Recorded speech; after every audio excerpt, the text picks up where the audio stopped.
আসসালামু আলাইকুম। মুরগির বাচ্চাগুলোকে আজকে প্রথম ভ্যাকসিন করা হচ্ছে।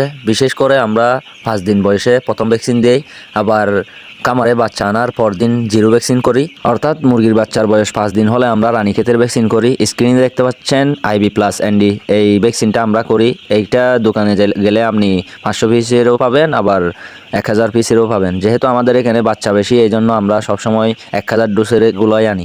ভ্যাকসিনের পানি দেওয়ার পর চেষ্টা করবেন 30 মিনিটের মধ্যে পানি খাওয়ানো শেষ করে ফেলার। বিশেষ করে 30 মিনিটের মধ্যে খাওয়ানো শেষ করে ফেলতে পারলে ভালো। এরপর হলে মনে করেন ভ্যাকসিন আর কাজ করবে না, নেড়ে চেড়ে দিয়ে সুন্দরভাবে 30 মিনিটের মধ্যে খাওয়ানো শেষ করে ফেলতে পারলে ভালো। ভ্যাকসিনের পানি খাওয়ানো শেষ হলে চেষ্টা করবেন ভিটামিন দেওয়ার। লাইসোবিট অথবা ইবেডিন আছে, ইসেল আছে, AD3 আছে, যে কোনো একটা ভিটামিন দেওয়ার চেষ্টা করবেন। যাই হোক, সবসময় আল্লাহ তাআলার শুকরিয়া আদায় করে আলহামদুলিল্লাহ।